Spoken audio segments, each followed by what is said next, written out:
vienen son todos como súper formados y saben muchísimo de plantas, y a la vez no solamente saben, sino que tienen esa generosidad de compartir abiertamente con quien sea todo lo que saben, y esa es la característica que yo más valoro y admiro de todos los que van a estar hoy, de Vero que estuvo y de las chicas que siguen en las semanas siguientes, que no solamente saben muchísimo, sino que están dispuestos a seguir aprendiendo cada uno del otro y de todos y todas, y a la vez esa generosidad que hace que seamos una red, vaya a saber cómo se llama. Esa otra red grande que no es Custodios, que no es la Universidad del Litoral, ni de la del Centro, ni la del Sur, ni las calles, ni los lugares donde hay naturalistas aprendiendo, o compañeros que por ahí nunca fueron al colegio y saben muchísimo, y siempre uno se saca el sombrero con eso.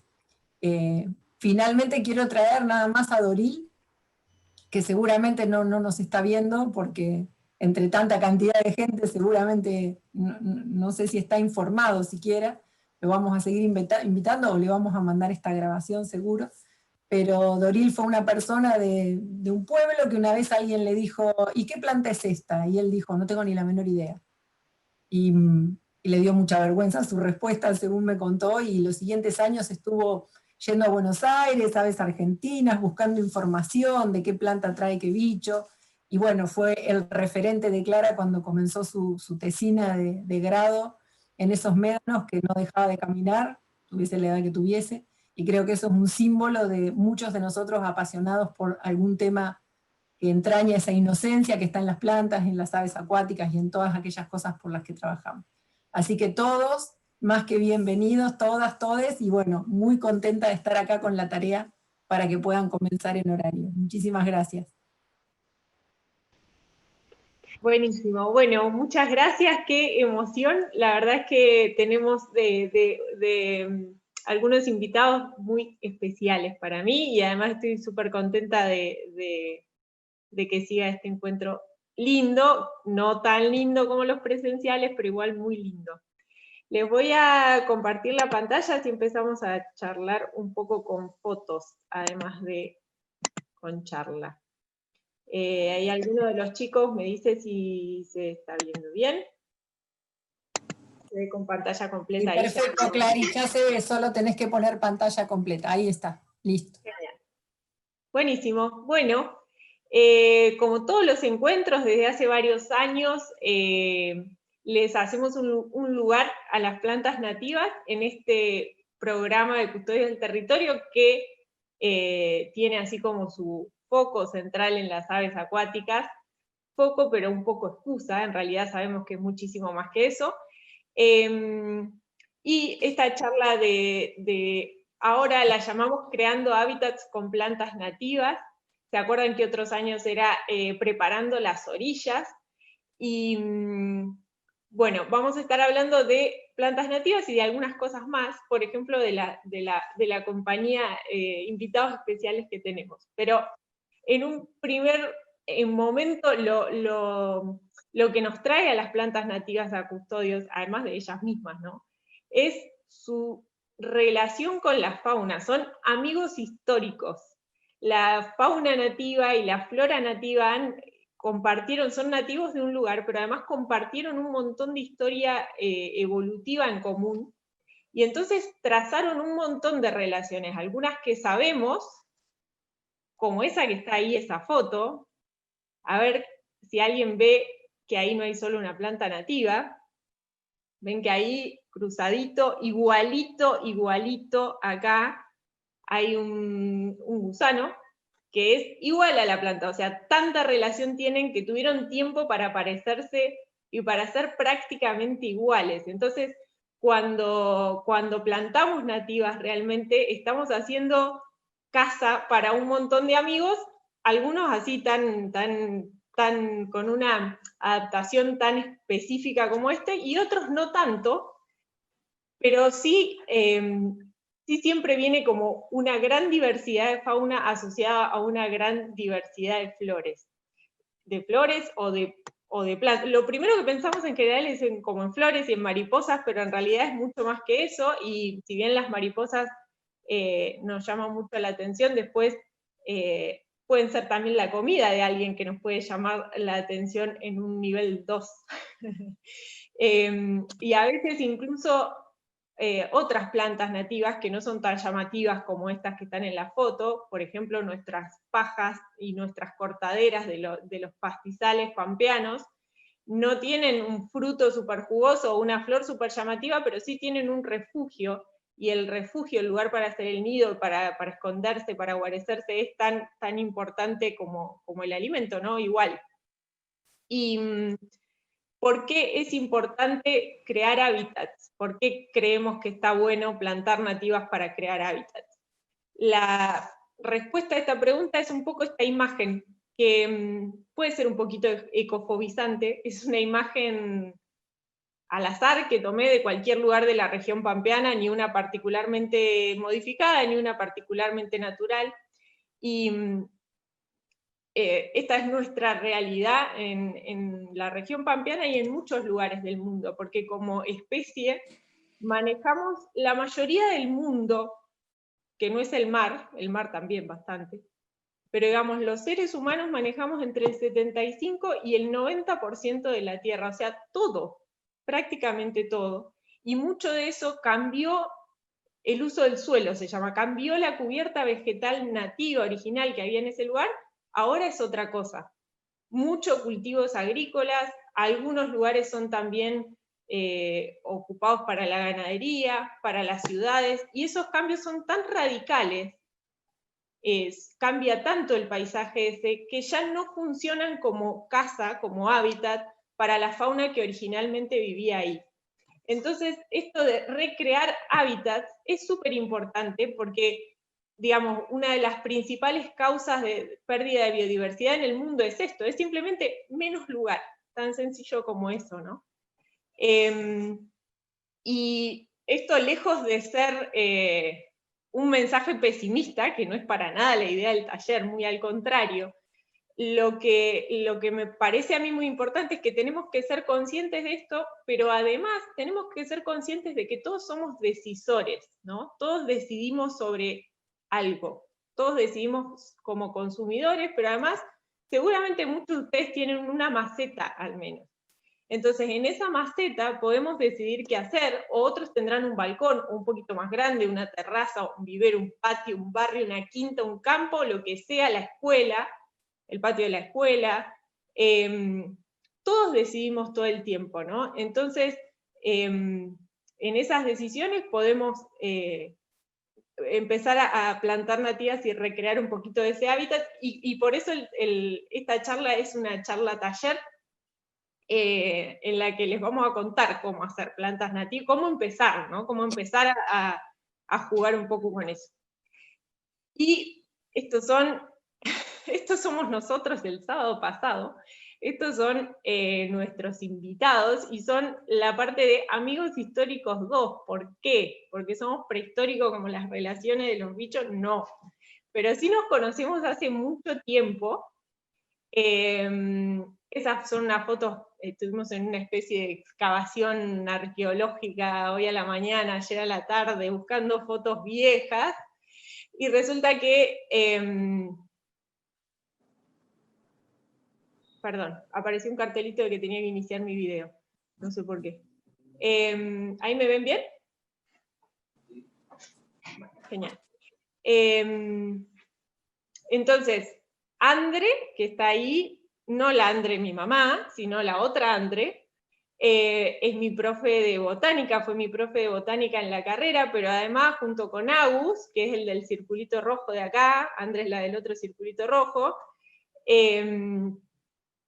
los conocí sobre todo, antes que en la materia, los conocí en el Jardín Botánico Pillahuincó, que es un jardín botánico de plantas nativas que queda en el Parque Ernesto Torkins, que es donde está la Sierra de la Ventana, y ese lugar fue el primer lugar que tuve en la carrera de biología para empezar a aprender de plantas, y para empezar a aprender no solo de los nombres, sino de cómo cultivarlas. Mauro es un amigo de Agus y de Andre, que después conocí un día que me mandó un mensaje a ver si yo era de Tandil, le podía juntar unas semillas de crisia, y entonces ahí empezamos una relación, primero sin conocernos, después de intercambio de semillas y de plantas. Y por la razón por la que los invitamos, la primera es porque, como decía al principio Andrea, los tres saben muchísimo de plantas, de distintas cosas de las plantas, y además a los tres les gusta compartir eso que saben. Pero además queríamos que les cuenten cómo a través de los trabajos de cada uno de los tres, que son distintos, y de las vidas de cada uno de los tres, que obviamente son distintas, ellos van trabajando con nativas también. Así que, Agus.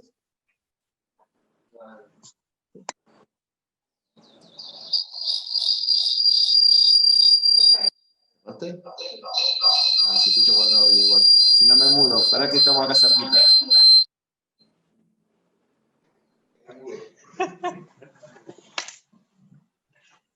No van a estar los cuatro, pero bueno. Ahora sí. ¿Me ven? ¿Me ven y me escuchan?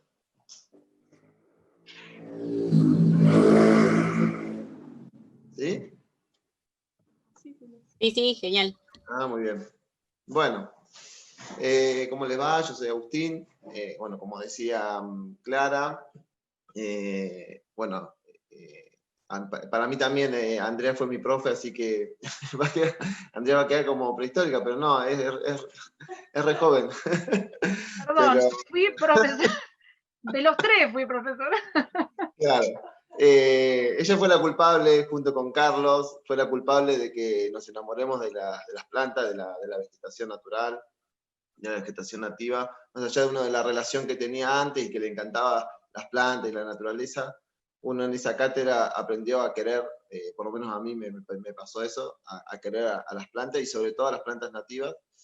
Y bueno, y también en el jardín botánico empecé un poco a conocerlas y a vivenciar el pastizal pampeano, ¿no?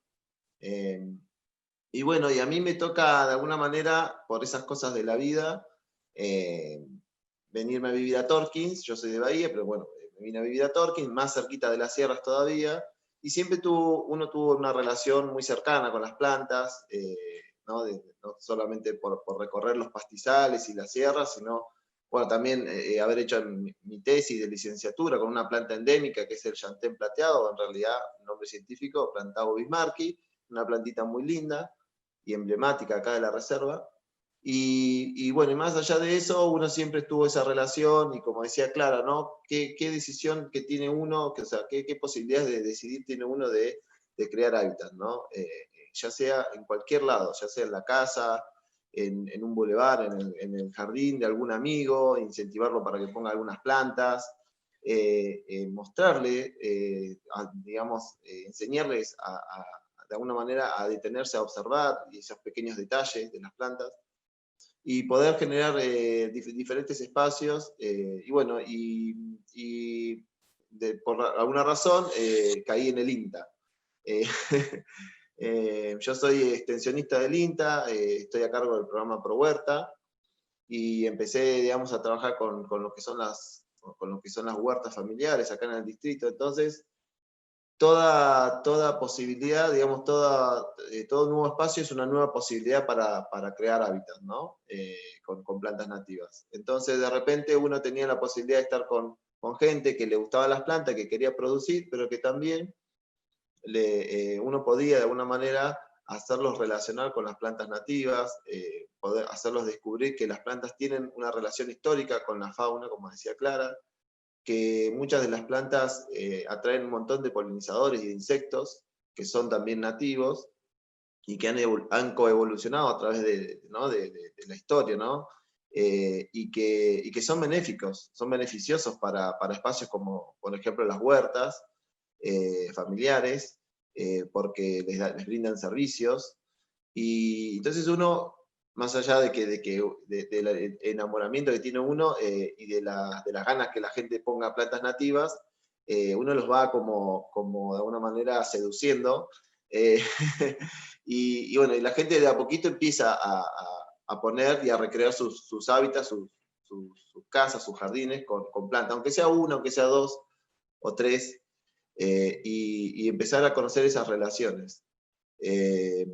También en mi función, de a poquito fui extendiéndome las funciones, digamos, porque uno a veces como que no se puede quedar quieto y dice, bueno, no hagamos solo esto de las huertas, entonces me empecé a meter con lo que es la agroecología y con las producciones un poquito más extensivas. Y bueno, y cuando el espacio es más grande, uno puede hacer más cosas también, y empezamos a trabajar con lo que son los corredores biológicos, que es eso que ven ahí arriba, esa foto. Esos son 2 chicos que se vinieron de Buenos Aires, tienen 2,5 hectáreas en un predio ahí de un barrio sustentable que se llama Prados del Sol. Entonces, bueno, empezamos a trabajar con corredores biológicos y empezar a conectar esos espacios con cerros que están cercanos, entonces poder generar pequeños corredores donde la fauna y la vegetación pueda de alguna manera poder convivir, vivir entre lo que es el sistema productivo y la conservación de la diversidad biológica.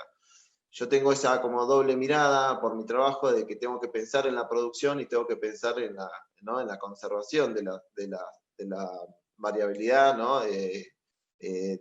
Ya sea florística, genética, digamos, pensar en que eso brinde también servicios. Entonces, todas son excusas y buenas para poder, de alguna manera, conservar ese patrimonio, porque no es ni más ni menos que un patrimonio lo que tenemos que cuidar y que conservar. Y que como en algún momento escuché de mi profesor de conservación, que es Sergio Salva, que en la conservación no solamente se da en las reservas, ¿no? La conservación se da en todos los espacios.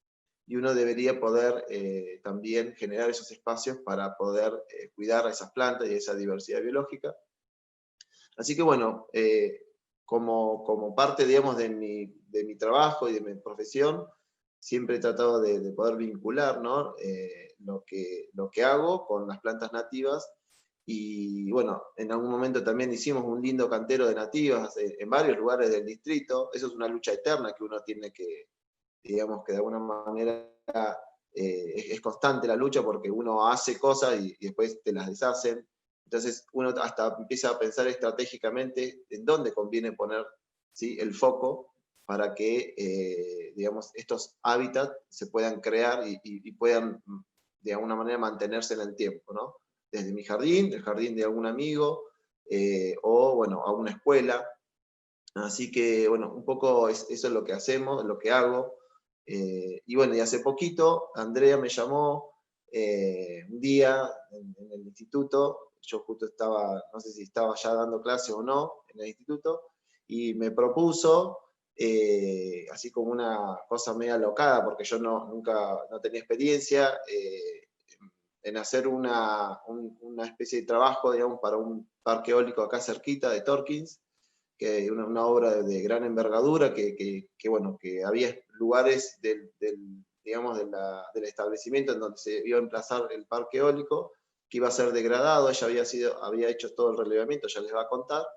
Así que bueno, me invitó a ayudarla a poder hacer un plan, digamos, de restauración ecológica del pastizal pampeano. Así que ahí me ven en la otra foto, en ese caso buscando semillas, digamos, buscando semillas no, sino viendo qué semillas tenía el sustrato, digamos, de la capa fértil, para ver qué era lo que iba a salir y no. Y bueno, y ver de qué manera podíamos colaborar para que ese ambiente se recuperara lo más rápido posible. Y en eso estamos, en realidad, porque ya pasó un año y monedas, 1 año y medio, y estamos en pos de que ese ambiente se recupere lo más rápido posible, y bueno, y ayudando a que vuelva ese hermoso pastizal que era muy diverso, y que bueno, bueno, intentamos hacer lo mejor que, digamos, que podemos hacer para poder ayudar a esa recuperación. Así que bueno, André, te paso la posta. Bueno, hola a todos, yo soy Andrea Long, y bueno, un poco ya los chicos dijeron, yo tengo la vida dividida en varias cuestiones más allá de lo familiar. y una particularmente es además una división de una distancia de 100 kilómetros. En parte estoy trabajando en la Universidad en Bahía Blanca, en una cátedra que es la de diversidad de plantas vasculares, donde tuve de alumnos a estos tres individuos, no, muy buenos alumnos, y también trabajo en el Instituto de Torque. Yo vivo en Villa Ventana, en Sierra de la Ventana, en las sierras de Ventana, pero en Villa Ventana, y trabajo en el Instituto de Formación Docente y Técnica de Torquín, donde también meto mi cuotita de cuestión ambiental, que también por ahí, si Clara me permite, también les voy a contar algunas de las experiencias esas que me parece que es interesante, que les puede llegar a interesar. Y bueno, y también empecé no hace mucho a incursionar en esta cuestión de la conservación en los parques eólicos. Primero empecé haciendo el relevamiento, digamos, de la flora de cuando se iba a hacer una construcción, pero después, bueno, también me convocaron para hacer la restauración, que es parte de lo que dijo Agustín. Yo igual, en realidad lo que quería, o sea, tengo esa parte de investigadora, de educadora, de qué sé yo, un montón de cosas, pero yo igual les quería contar esta otra parte, que por ahí, porque va a quedar descolgado con esto que estaba hablando Agustín, pero que a mí me hizo cambiar mucho toda mi forma de pensar. Yo estuve muchos años enseñando botánica, tanto en la formación de los docentes en el instituto como en la universidad, en la formación de los biólogos, y a mí me parecía que todo el mundo asumía el valor que tenían las plantas, ¿no? O sea, aunque sea decir, bueno, oxigenan, qué sé yo, pero además muchos años trabajando en los pastizales naturales de Sierra de la Ventana, y a mí me parecía, a mí me encantan, me fascinan, y me parecía que a todo el mundo le encantaban y fascinaban, sobre todo cuando me mudé a Villa Ventana. Pensé, gente nacida acá, chicos nacidos acá,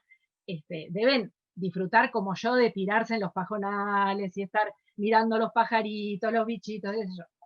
Y empezamos a hacer talleres que tenían más que ver, a priori pensamos, bueno, en explicarles la diversidad que había en los pastos, ¿sí? Que no eran nada más que pastos, había un montón de cosas.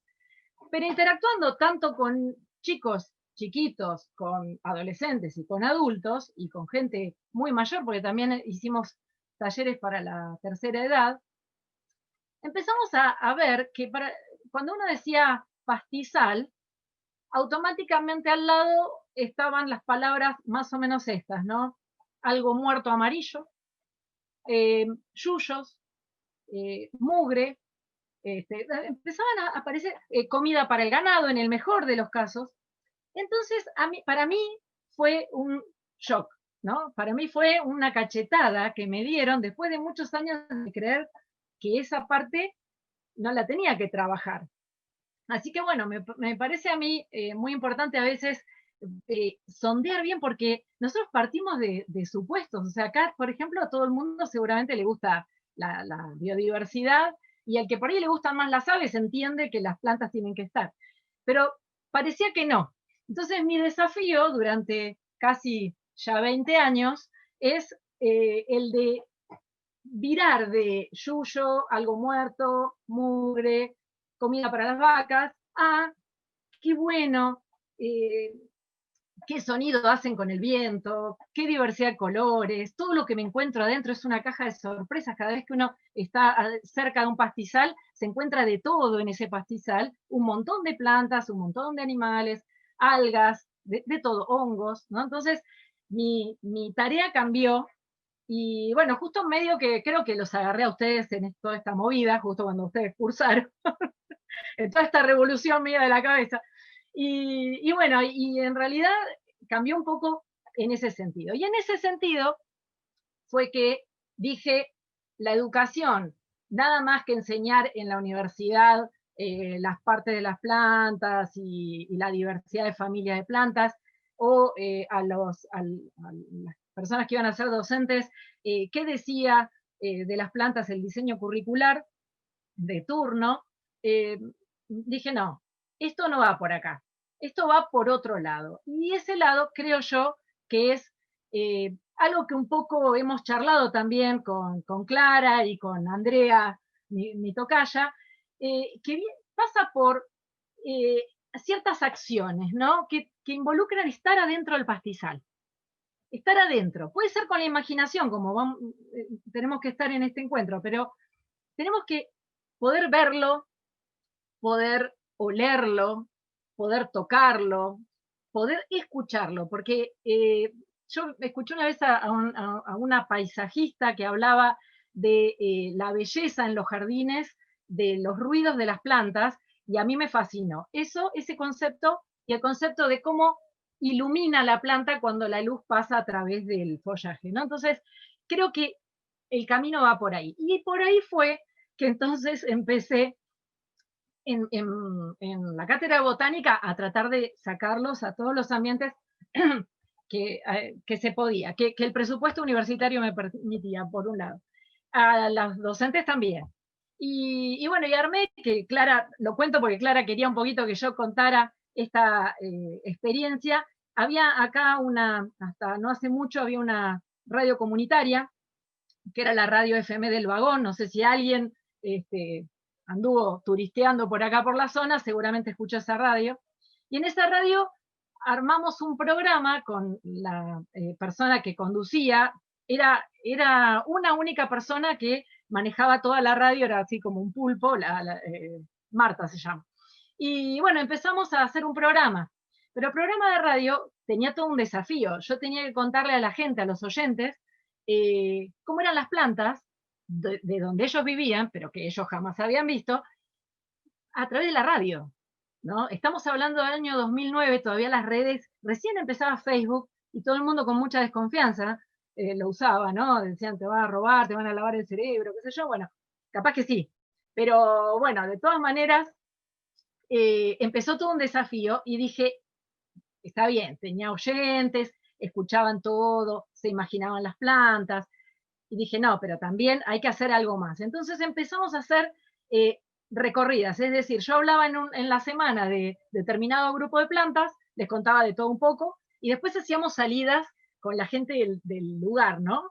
Y bueno, y así se hizo una especie de radio visual, donde paseábamos, una cosa interactiva así como muy interesante, que culminó porque, bueno, yo tuve que incursionar en otras cosas, pero fue una experiencia que la verdad está buenísima, y es más, hasta habíamos preparado jingles con un compañero nuestro que le decimos Pepi, que además de biólogo es músico, entonces él había preparado como unas musiquitas, y contábamos siempre alguna cosa de algún tip, de algún pajarito, de alguna planta, y eso lo iban pasando todo el día en la radio, más allá de lo que nosotros contábamos. Bueno, eso fue una de las experiencias que para mí, además del Jardín Botánico Pillahue-Incoff, fue una de las más lindas, ¿no? Y después, cuestiones así de salir, lo importante para mí siempre fue el tema de salir y poder tocar las plantas y poderlas ver y tener ahí en primer plano. Así que bueno, un poco esa era la experiencia que yo quería contar a ustedes. Pero quería contarles otra que me pasó hace poco. Yo ahora estoy en la vicedirección del instituto, y por supuesto se imaginarán que apoyo todas estas cosas cuando vienen los profesores, los profesores copados, estos que quieren hacer de todo. Todo es sí, yo me entusiasmo más que ellos. Y resulta que pasó que acá tenemos un pediatra que cierra la ventana, Villa Ventana, el pediatra con mayúscula, y él quiso hacer una reunión, así una charla comunitaria, porque detectó que los nenitos que él atendía tenían un montón de problemas asociados al exceso de uso de celulares. Pero cuando él empezó a sondear en las familias, los papás, que eran jóvenes, también estaban formateados por el celular. Entonces, y empezó a charlar, era un tipo súper ameno, como la mayoría de los pediatras, ¿no? Y él empezó a sondear que ni los nenes tenían idea de lo que era la naturaleza, el entorno. Por ahí vi que decía alguien, uy, qué lindo pedacito de tierra. Sí, pero esta generación de nenes de 5, 4 años no tenía ni idea de lo que estaba pasando en el mundo exterior, pero sus papás tampoco. Entonces, bueno, tuvimos la suerte de que uno o dos de los profesores del instituto estaban en esa charla, escucharon y no le entró por un oído y le salió por el otro. Entonces lo que pensaron fue armar, nosotros estábamos dictando la carrera de profesorado de jardín, de inicial, y la carrera de turismo. Entonces en conjunto se coparon los alumnos y empezaron a plantear la posibilidad de hacer un proyecto que duró todo el año pasado en la época de temporada buena, ¿no? Primavera, principio de verano, donde salían todos los fines de semana o cada 15 días con los nenes y las familias a distintos lugares a tocar plantas, a mirar pajaritos, a mirar toda la naturaleza, y por supuesto era todo con un proyecto donde fue evaluado, la percepción antes, después de esto. Pero bueno, fue una experiencia también fabulosa porque hubo, dejaron los celulares, pero los dejaron por sí solos para mirar lo que estaba pasando y creo que le generó un impacto. Esto hubiera estado buenísimo poderlo continuar, como todos estos proyectos a veces son medio acotados en el tiempo, pero fue en todo sentido, ¿no? Fue en el sentido de la familia, que recibieron todo esto, que era además con gente que se caracterizaba, las chicas de inicial se caracterizaron de loros barranqueros y explicaron la problemática, porque por acá, por la zona, cada tanto los quieren sacar. Bueno, y los nenes y las familias asombrados, y bueno, eso fue muy rico, y fue rico para los alumnos nuestros, que también experimentaron poder transmitir todo lo que estaban estudiando. Así que bueno, un poco quería contarles esas dos anécdotas de mi parte como educadora, porque creo que tienen que ver con lo de los custodios del territorio. Creo que tiene que ver mucho con esto de la comunicación, pero de la comunicación tocando a las cosas, ¿no?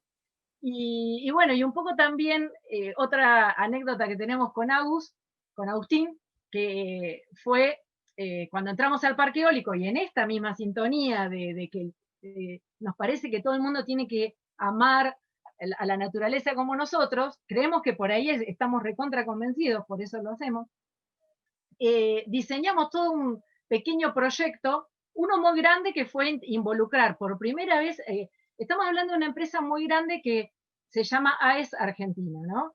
Que en realidad es internacional. Y ellos nunca habían tenido alumnos, o sea, ellos siempre habían ayudado a escuelas, pero nunca habían tenido alumnos que los ayuden a ellos.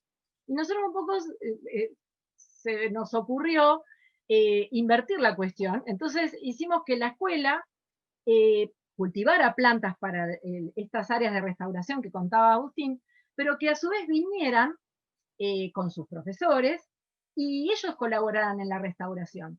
Fue todo, esto uno lo dice y ustedes lo escuchan y dicen, bueno, sí, está bien. Para la empresa fue un desafío, no tenían ni normativa para hacer eso.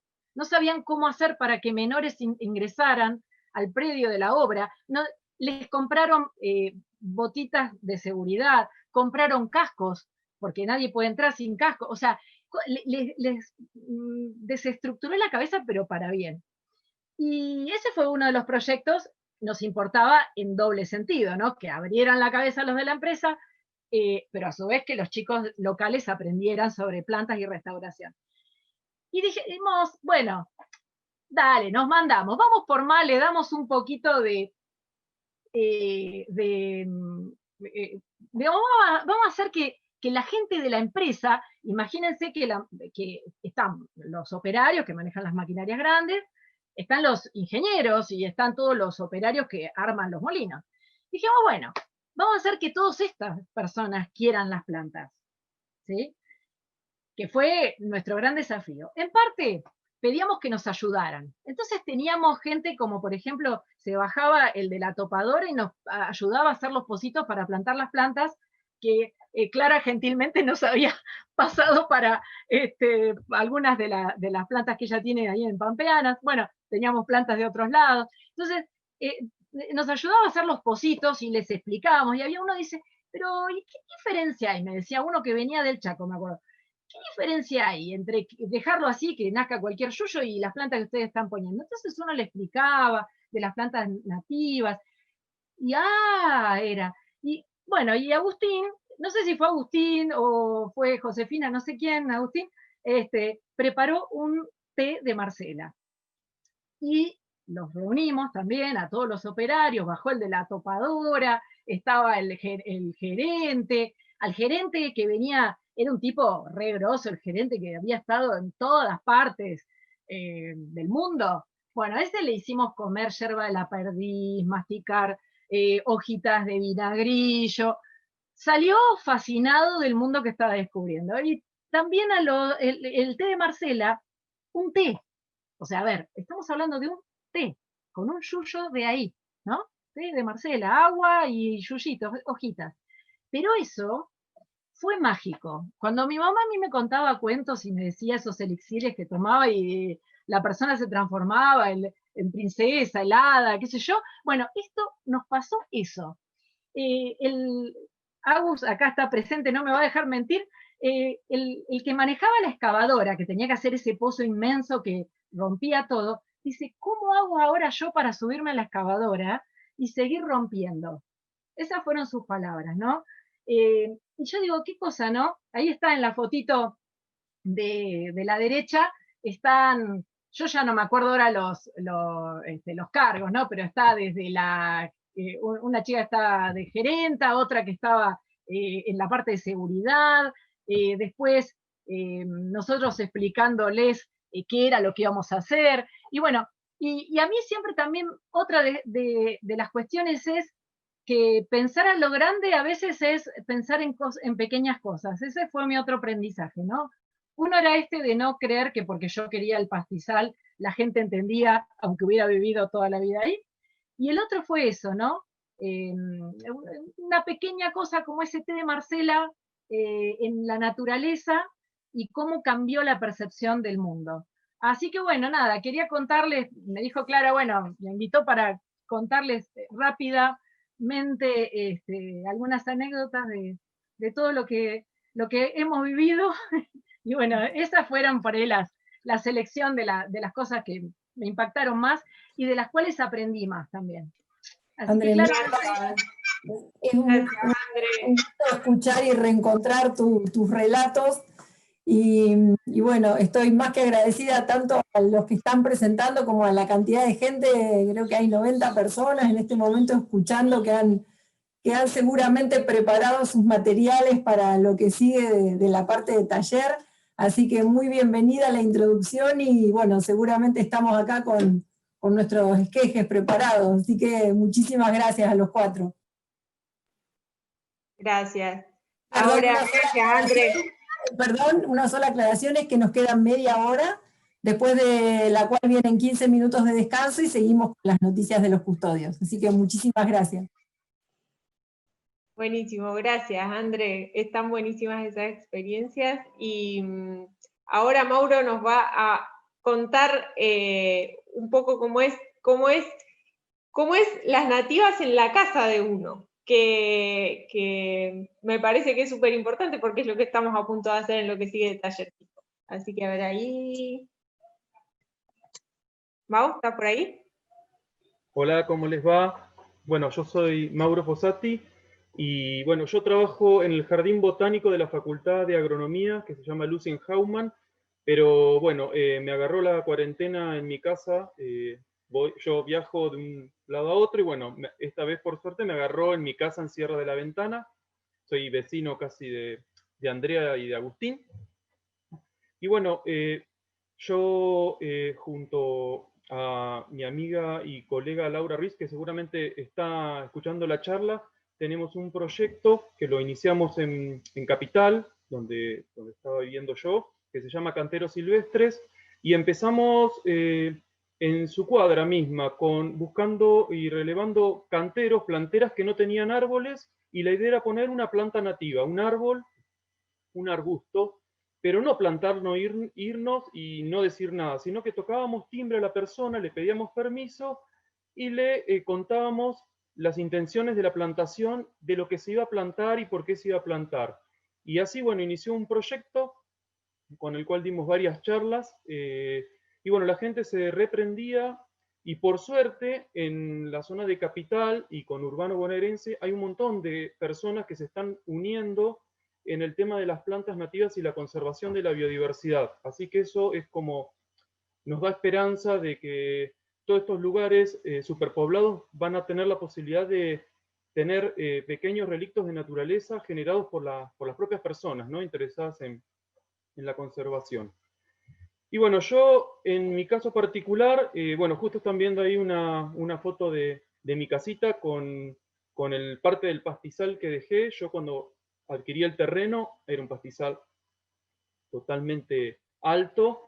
Y bueno, cuando empezamos a construir todo, se hacen modificaciones. Y bueno, la idea no era dejar todo al 100% porque era imposible para transitar, entonces medio dividí en sectores.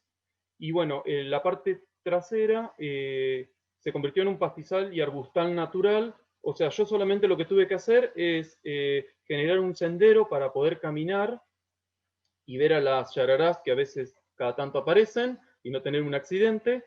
Y enriquecí con algunas otras especies arbustivas.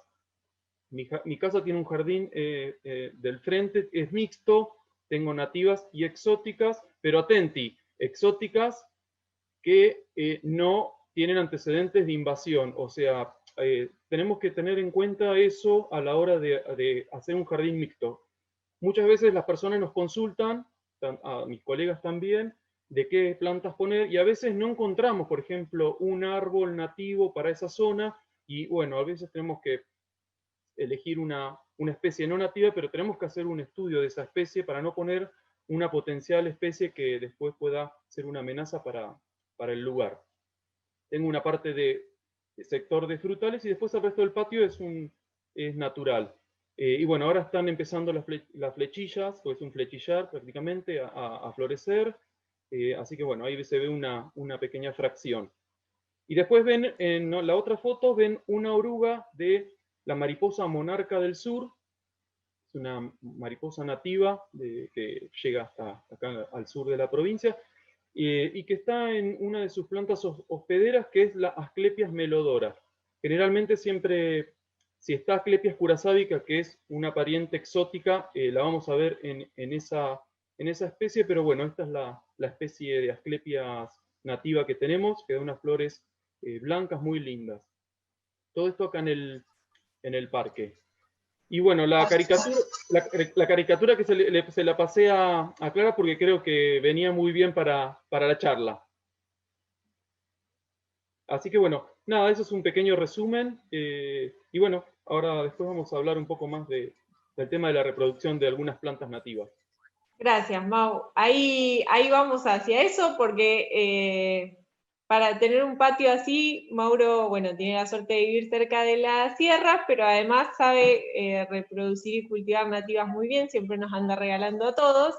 Y entonces, a ver si como la manera mejor de hacerlo es hacerlo, vamos a ver un poco cuáles son las dos formas de reproducción de las plantas, que para eso les pedimos, a ver si ahí se ve, les pedimos que tengan unos gajitos hoy y que tengan unas semillas,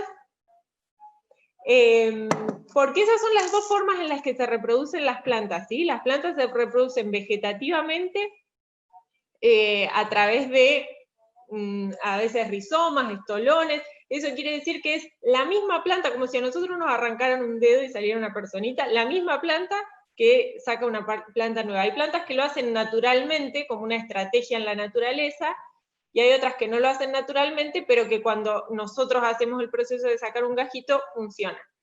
Y la otra forma de reproducción, la que más conocemos por ahí, es la reproducción por semillas, que es la reproducción sexual. Creo que hay muchas diferencias en, digamos, estas dos formas de reproducción tienen ventajas y desventajas, y hay plantas que usan una estrategia más que la otra, o las dos estrategias por igual. Eso varía un montón, pero creo que una de las diferencias más importantes entre estas dos formas de reproducción es que las semillas, que son como los hijos que se producen justamente por una recombinación sexual genética, son todos distintos genéticamente. En cambio, las plantas que nosotros obtenemos por gajos son todos clones, son todos iguales genéticamente, ¿no? Entonces, si tienen ahora charlaríamos mucho más si estuviéramos cara a cara, pero no podemos, así que yo voy a asumir que van haciendo lo que yo les voy diciendo, que sería agarrar su gajito que tienen ahí preparado. La reproducción vegetativa, para hacerla es importante que la planta tiene que generar sus raíces de cero, ¿no? En un tejido que no es principalmente preparado para raíces. Entonces lo importante es hacerlo en un momento del año que la planta no se haya gastado sus energías en florecer y tener semillas. Entonces tiene que estar sin flores y sin semillas idealmente, por eso las abuelas dicen que la reproducción de las rosas se hace en los meses sin R, que para nosotros son los meses de más frío, ¿no? Desde mayo hasta agosto. Entonces una vez que tenemos ese gajito elegido así, lo que hacemos es cortar las hojas. Espero que se esté viendo. Si no se está viendo, algún compa de ahí de custodios me dice. ¿Lo ven? No, estamos viendo. Ah, genial. Pero vemos la diapositiva, no te vemos a vos. ¿Por qué será? No. Pero vos te ves chiquita. ¿Me ves también? Bueno, buenísimo. Me veo chiquitita ahí, pero estoy haciendo hasta con una cortapluma, igual que lo que está haciendo Lu, mi amiga, en esa foto. Entonces ahí cortan todas las hojas, menos las 2 o 3 de arriba. ¿Sí? Cortamos la puntita que es muy blanda y dejamos 1 o 2 hojas arriba solamente. Esto es por lo siguiente: cuando nosotros ponemos este gajito en tierra, no tiene raíces, y las hojas tienen muchísimos estomas, se llaman, que son unos órganos por los cuales evapotranspira, circula el agua, ¿sí? Entonces, si le dejamos mucha hoja, tiene mucha superficie de pérdida de agua. En cambio, si le cortamos, que puede parecer una salvajada, pero no es así, en el momento que nosotros cortamos, para la planta es una lastimadura. Entonces, rápidamente lo que hace es cerrarla, como nosotros cuando cicatrizamos. Entonces, toda esta hoja, que tiene un montón de lugarcitos por donde pierde agua, deja de perder agua y queda en cambio cerrado ahí, ¿sí? Y sí le dejamos un par para que pueda fotosintetizar. Y después vamos a enterrar, yo acá no tengo la maceta, pero después vamos a ver unas fotos, vamos a enterrar por lo menos 2 o 3 nudos. Los nudos son estos lugarcitos de donde nacen las hojas, ¿sí? Las plantas tienen nudos donde nacen las hojas y entrenudos. Esos nudos tienen la capacidad de generar órganos nuevos, que en general son hojas o flores, pero si las enterramos, pueden ser raíces también. Entonces, lo que es importante una vez que hacemos esto es cortar la base, porque dijimos que eso ya lo había cicatrizado enseguida. Entonces, una vez que terminamos de sacarle todas las hojas, cortamos la base y la volvemos a poner en agua para que al momento que vaya la maceta quede bien hidratada, ¿sí? Bueno, cuando salimos a buscar las estacas, eso es el paso previo, que acá no lo hicimos, es importante también en ningún momento dejar que se achicharre, ¿sí? Entonces, o vamos al campo con una botella con agua, como se veía en el videíto que armaron Juli y Maura, y le ponemos papel ahí con bastante agua, la metemos en una bolsa cerrada con agua, siempre mantenerla lo más hidratada posible, ¿no? Hay otra forma de hacer reproducción vegetativa, que es con las gramíneas. Las gramíneas tienen, en vez de tener ramas, tienen muchos macollos, se llama, que son cada unidad que tiene hojita y raíz. Y si nosotros agarramos una mata de pasto y tiramos, así suavemente, como están viendo en esa foto, se separa, y esas en realidad es una forma como un poco más fácil de reproducción vegetativa. ¿Por qué? Aunque no me contesten, igual los dejo pensar así un chiquitín. Porque hay raíces. Ay, muy bien, Karina de Escuela 30, no sé quién es, pero ya hay raíces, exactamente. 2005 es. Ah, criolla tenía que ser. Genial, exacto, porque la planta, para los pastos, la reproducción vegetativa es su forma natural, una de sus formas naturales, ¿no? Entonces, ya cada macollo tiene su raíz. Entonces solamente la raíz tiene que adaptarse a un lugar nuevo, pero no es que tiene que generar la raíz de cero. De todas maneras, igual es recomendable pasarlo por la peluquería y cortarle ahí bastante al ras el jopo ese que vuelve a rebrotar desde abajo. Bueno, y ahí está una fotito, no traje tierra acá al escritorio que me prestó Agus, pero ahí tienen la fotito de cómo tiene que ir la estaca. Es muy importante que esa estaca vaya enterrada casi del todo, porque cuanto más nudos tenga bajo tierra, más chance tiene de generar raíz, ¿sí? Y por otro lado, si yo la entierro un poquitito así nomás, hasta acá por ejemplo, esto queda medio ahí, medio que cuando la riego se me puede salir, se me puede volcar. Entonces siempre cuanto más enterrada, mejor. Ven que ahí la puntita de la estaca queda casi al nivel de la maceta, ¿no? Bueno, muy bien. ¿Tienen las semillas ahí a mano también? Espero que sí. La reproducción sexual, entonces, es la reproducción por semillas, como decíamos. Lamentablemente todavía no hay muchas semillas nativas que puedan comprarse, ¿sí? Pero por suerte, sí hay muchas especies nativas alrededor nuestro, aunque no las veamos. A pesar de que la mayoría del paisaje está un poco modificado, muy modificado, mejor dicho, siempre en alguna banquina. Ayer encontramos con Agus unas mélicas abajo de unos eucaliptus, que es una gramínea bien típica de pastizales, y ellas igual creciendo abajo de los eucaliptus. Entonces, si salen con alguna guía de plantas local, algún referente local que sepa un poco de flora nativa, o si buscan en internet o en los libros que tenemos en custodios o que les recomendamos ahí en la página, seguro que al menos 2 o 3 pueden identificar, al menos, al recontra menos, seguro que pueden identificar mucho más, y entonces si quieren cultivar nativas es importante que junten sus semillas. Y para juntar semillas tienen que estar bien maduras. Esa época está empezando ahora, en Santa Fe es probable que ya haya empezado, acá todavía nos faltan unos 15 días, y es importante que cuando las van a cosechar, agarren solamente las que se sueltan solas, que son las que se sueltan solas justamente porque ya están maduras, y que eso quiere decir que ya terminaron de formar el embrión adentro de la semilla. Porque si cuesta mucho, quiere decir que ese embrión todavía está prematuro y la semilla no va a funcionar, ¿sí? Y entonces una vez que la juntan, siempre, siempre, siempre, es importante que anoten la especie, la fecha y el lugar. Eso es porque uno a veces le parece que se va a acordar, pero después empieza a tener un sobrecito y otro sobrecito, ya no se acuerda ni cuándo la juntó. Cuando la juntó es importante para ver si la semilla todavía es viable o no, ni de qué era esa semilla tampoco. Entonces, y son datos que no nos cuesta nada anotar, así que eso es importante. Y después hay muchas semillas. Esta, por ejemplo, se llama Vernonia, la tenemos acá. Una semilla que está en la región pampeana, no solo en provincia de Buenos Aires, sino también en Santa Fe, en Entre Ríos, y diría que en Corrientes probablemente también esté, seguramente en Córdoba. Esta semillita sí.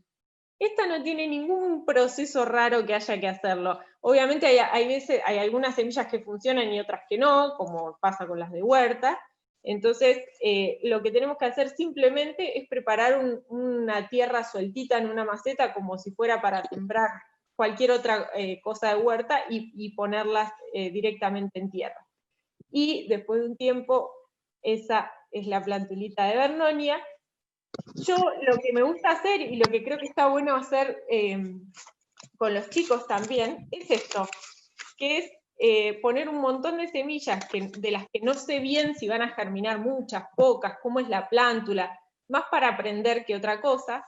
Las pongo todas juntas en un lugarcito, en un recipiente con una servilleta mojada, y eso me permite más que nada aprender. No es la mejor forma de sembrar, la mejor forma de sembrar es en la tierra directamente, pero así nos deja espiar, digamos, espiar cómo van. Y después esa fuente, que puede ser de vidrio, de plástico, con servilleta abajo, la ponen adentro de una bolsa bien cerrada y la van mirando todos los días, chequeando que no tenga agua suelta, pero sí que todo el tiempo esté como húmeda, ¿no?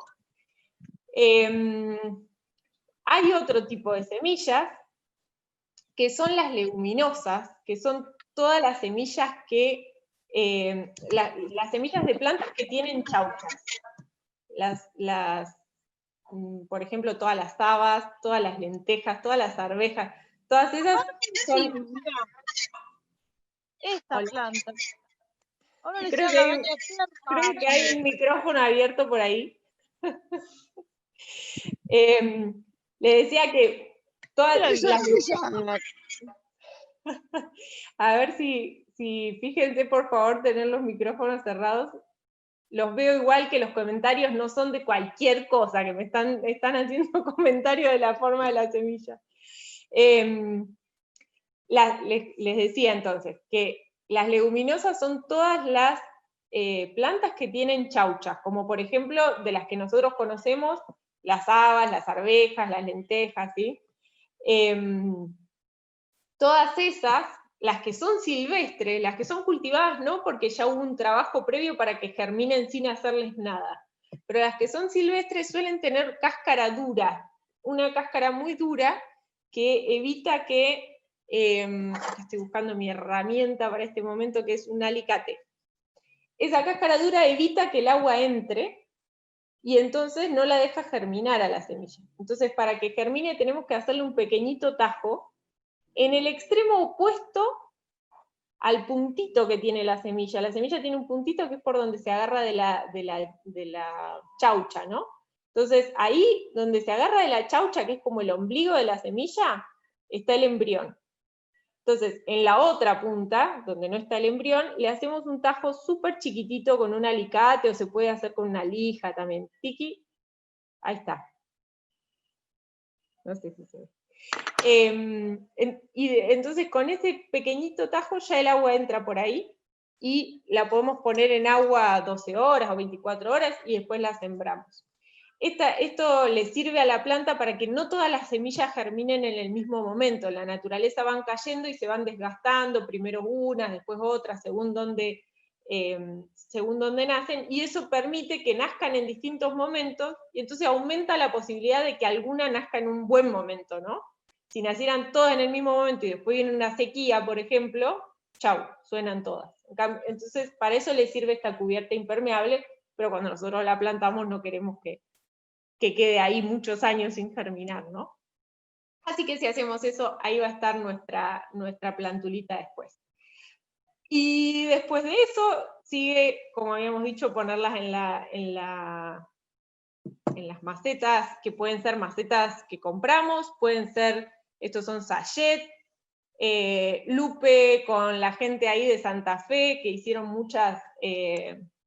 muchos plantines de algarrobo, de ceibo, de virapitá, de un montón de cosas, usaron botellas, pueden ser botellas, tarritos de yogur, o puede ser esto que yo aprendí a usar en el Jardín Botánico Pillahuinco, que son rollitos de papel higiénico acomodados adentro de un cajón, y eso está bueno porque los rollitos, una vez que nace la plantita, como se ve en la foto, se puede sacar el rollito y plantar directamente así, porque como es de papel, es biodegradable, y entonces con el tiempo después se degrada, ¿no? En el suelo.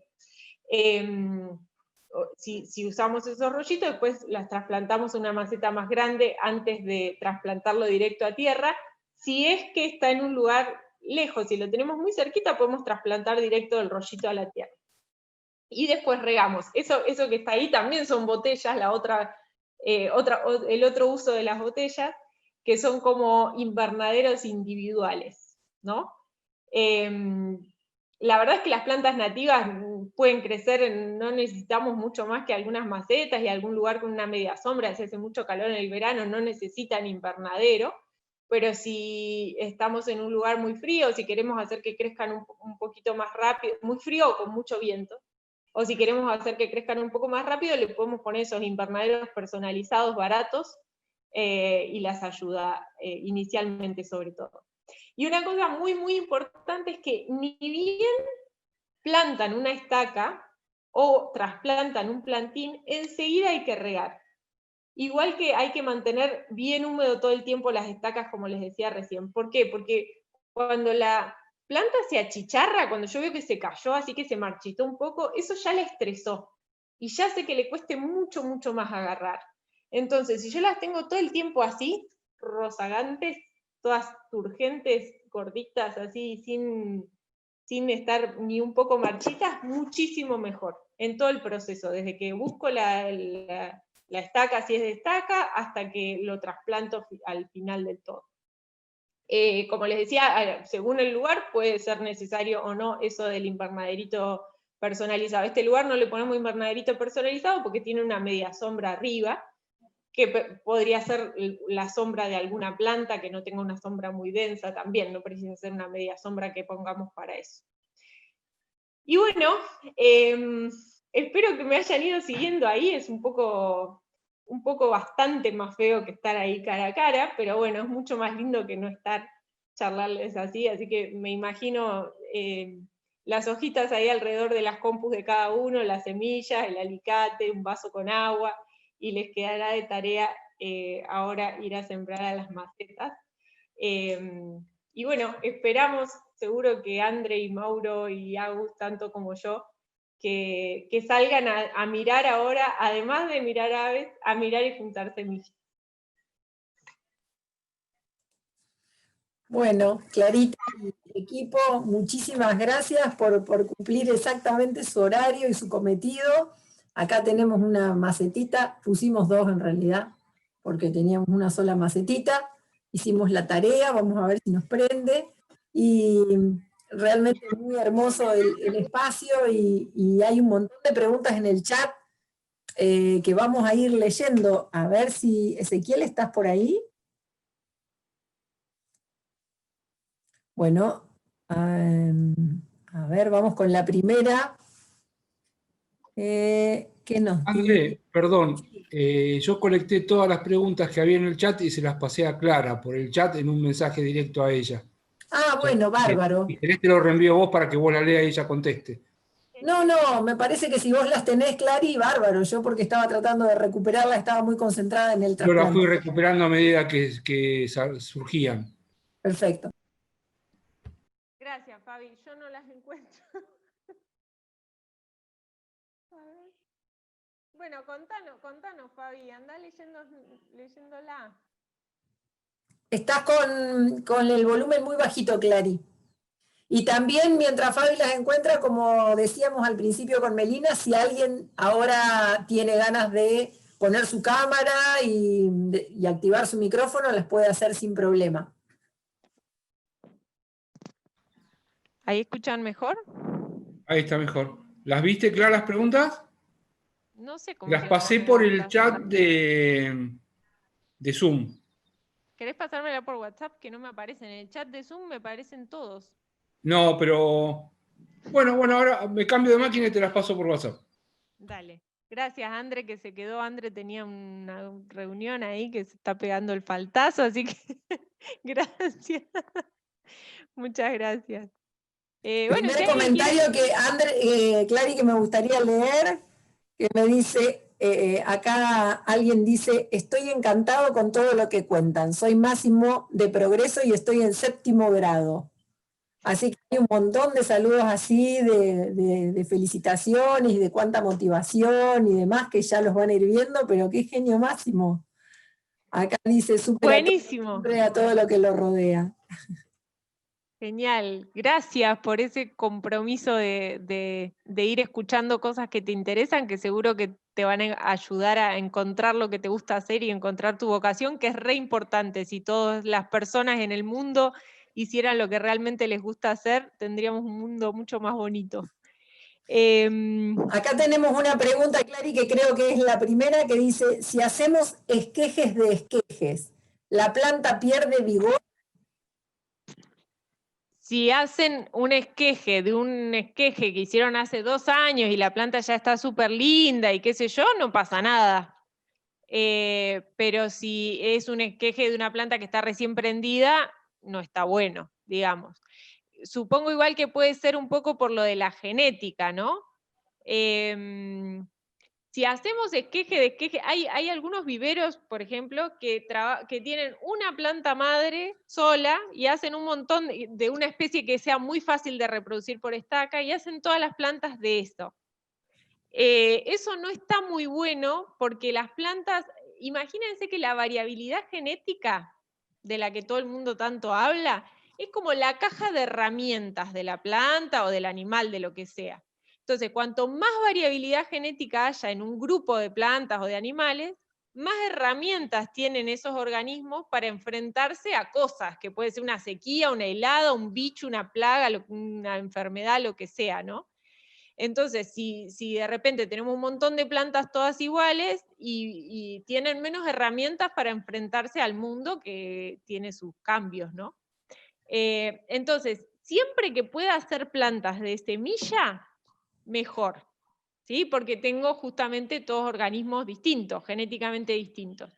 Si además puedo hacer de semilla, de plantas distintas, hijas de plantas distintas, mejor. Siempre cuanto más variabilidad, mejor. Entonces, no es lo ideal hacer destaca de la misma, pero no pasa nada. Esa planta que ustedes hagan no va a ser menos vigorosa, y además en general, si uno lo hace a nivel doméstico de su casa, el impacto así no va a tener un impacto negativo en la población porque reproduzca muchas veces el mismo genotipo, ¿no? Un vivero que se dedica a producir en gran escala, por ahí sí puede tener un impacto mayor. Así que, en resumen, si se puede de semillas, mucho mejor. Si no se puede, igual no hay problema de hacerlo de estaca. Acá había una muy buena de Aye, como siempre, que decía que a ver si es mucho más recomendable cortar la hoja con tijera que con la mano. André, ¿querés contestar vos?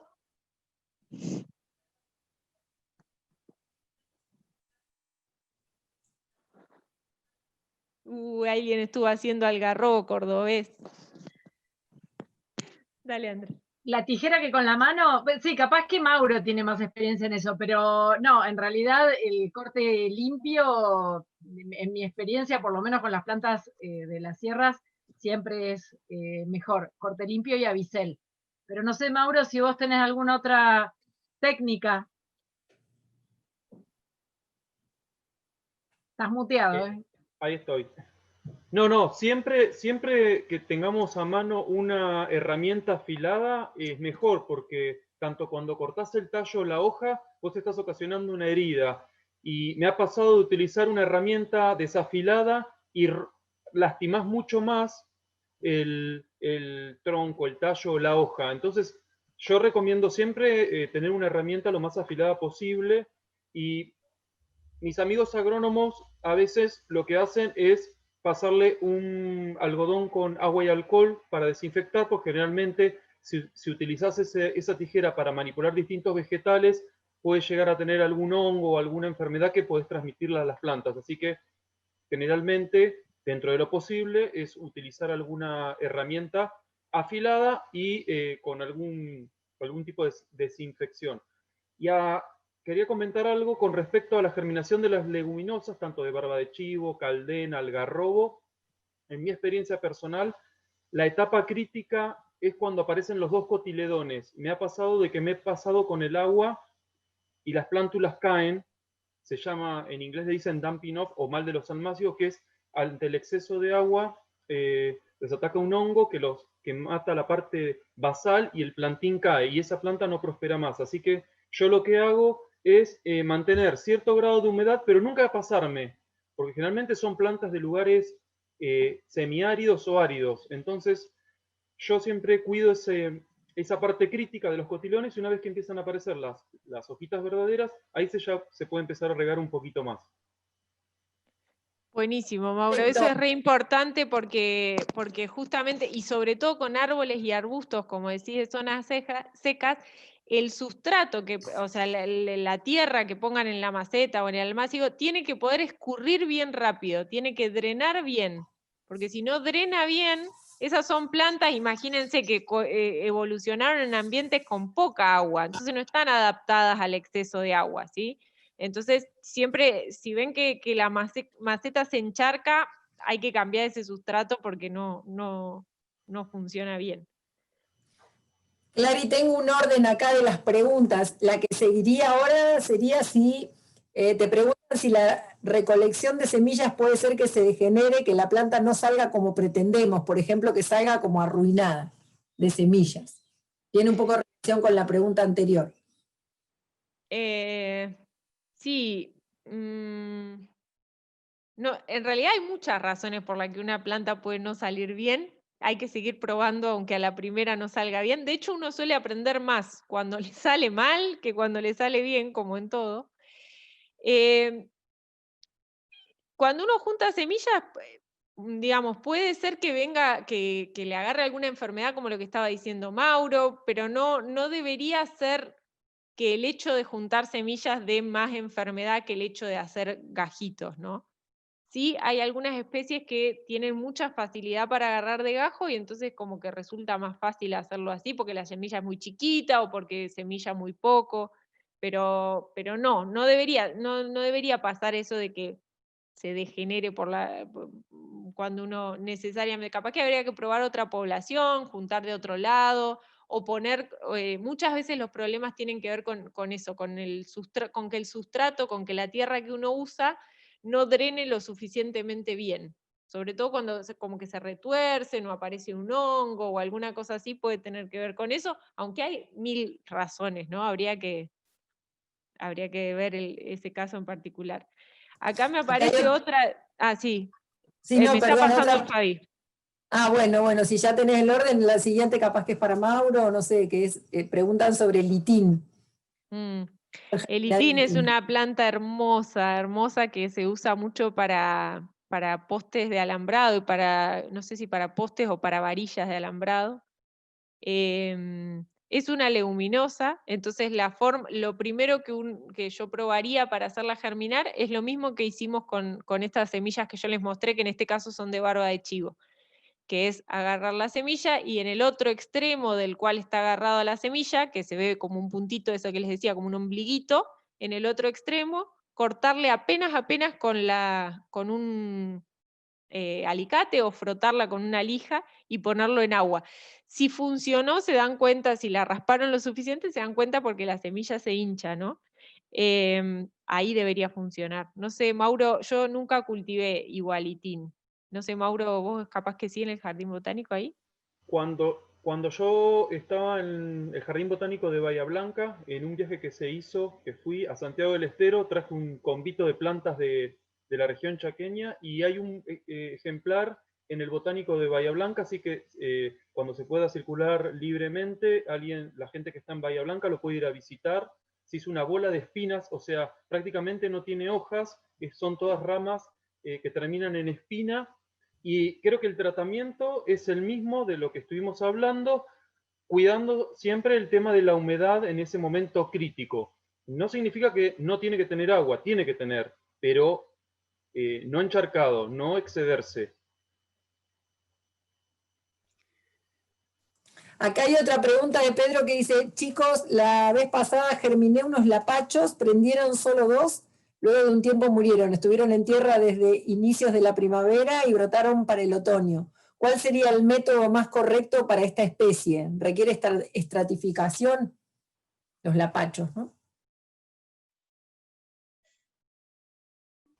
Dale, Mauro, dale, que sabes de árboles.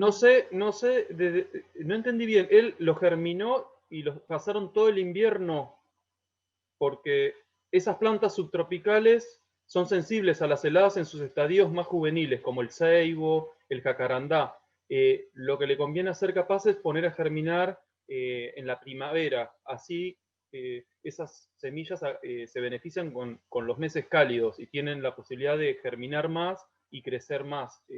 Después son plantas que capaz que se retraen un poco en el invierno con los fríos, o también puede pasar que son sensibles a las heladas en los primeros años de vida, así que hay que tener cuidado con el tema de las heladas si están en zonas donde caen heladas, ¿no?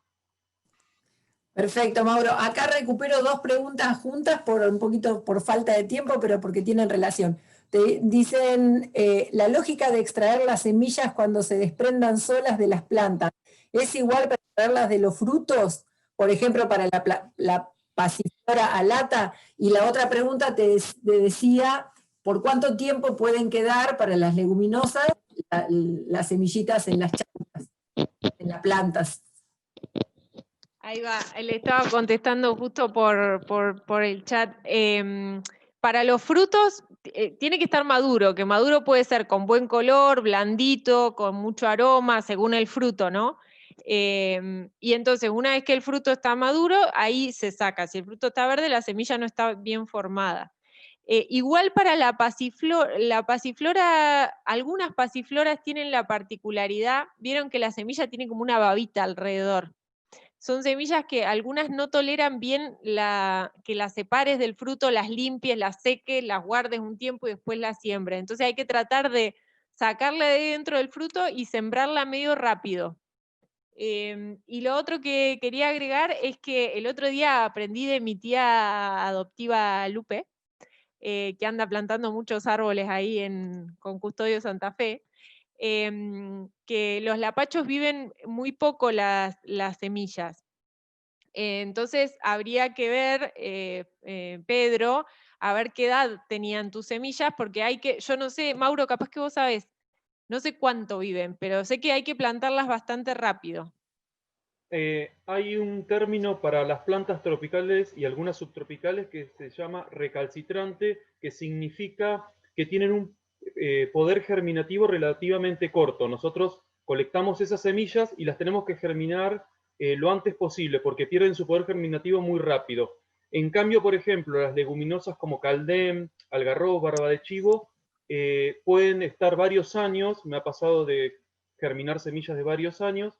Yo lo que recomiendo es sacarlas de la chaucha y ponerlas en un sobrecito tipo de papel madera, como con los datos, como dijo Clara, para tenerla identificada, porque hay unos bichitos que se llaman brúquidos, que les gusta mucho consumir estas semillas, y si nosotros mantenemos mucho tiempo esas chauchas, un día abrimos la bolsa y vamos a ver todos pequeños agujeros y la semilla comida, y esa semilla ya no sirve para hacerla germinar. Así que, bueno, por ejemplo, el pino Paraná, que es la araucaria de Misiones también, esos piñones, y nosotros estamos en la región norte, los cultivamos y los tendríamos que plantar lo antes posible, no dejar pasar mucho tiempo. Seguramente para lapacho, jacarandá, pueda suceder lo mismo. Buenísimo, gracias, Mauro. Y sobre la otra pregunta de cuánto tiempo pueden quedar los frutos de las leguminosas sin cosechar, en general hay que tratar de cosechar las semillas justo después de que están maduras, ¿no? No esperar muchísimo tiempo, porque las semillas en la naturaleza ya son de alguien y en general esos alguienes se las comen. Entonces, si uno tarda mucho tiempo, corre el riesgo de llegar, y como dice Mauro, igual que en la bolsa, pero en la semilla. Pero justo ese grupo, digamos, los algarrobos, los caldenes, mantienen mucho tiempo el fruto en el árbol. Incluso el fruto es muy duro y cuesta bastante sacar las semillas de ahí. Puede ser que lleguemos por ejemplo, a un caldén o a un algarrobo y haya semillas, frutos viejos, que igual los podemos juntar, pero es muy probable que cuando los abramos se hayan comido la mayoría. Entonces, si uno encuentra la semilla efectivamente, como decía Mauro, son leguminosas, duran bastante. Pero si pasa mucho tiempo, es probable que nunca encuentres la semilla. Y una buena forma de tratar de ver si el algarrobo tiene o no es mover la chauchita, y si tiene semillas hace como una chauchita de esas que uno usa en música, hace ruidito, ¿no? Y para sacarlas de ahí, si efectivamente hace ruidito, está bueno dejarlo de un día para el otro en agua al fruto. Entonces se ablanda y es como más fácil de abrir.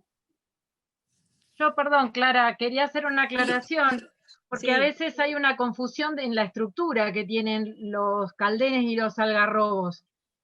Cuando uno, no sé si todo el mundo vio la chaucha del algarrobo, del caldén, cuando uno se va a encontrar con la cáscara de afuera, la parte que es más carnosa, que es la que se usa, los animales comen o se usa para hacer diversos alimentos, y adentro se encuentran lo que la gente dice la semilla, pero en realidad no es la semilla.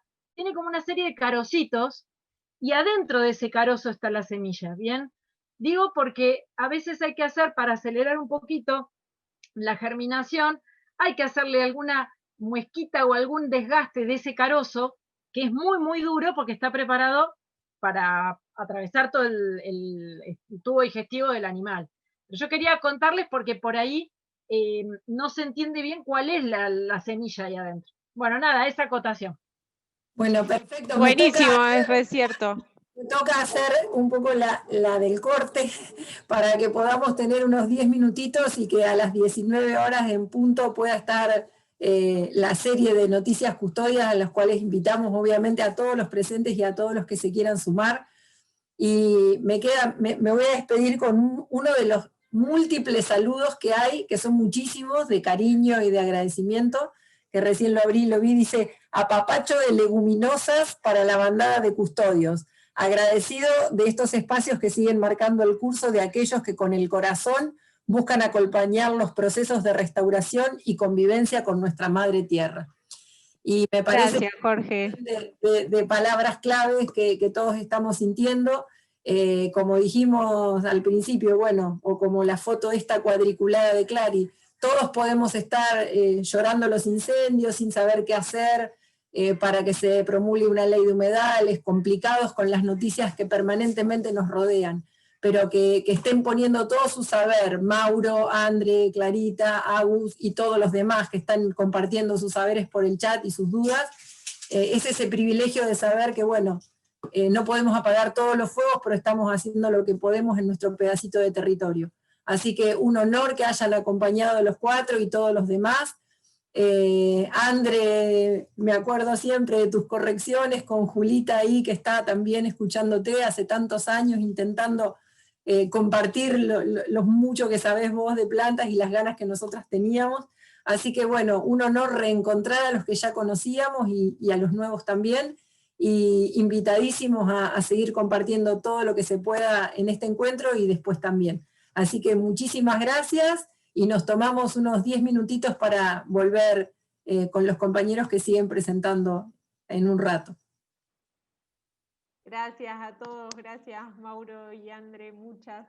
Y bueno, ya habrá un encuentro 2021 con olores y colores en vivo. Acá los abuelos también saludan, Clarita. Besos, besos. Besos a los abuelos que me ayudan a limpiar y separar las semillas siempre. Besitos, Clary, besitos.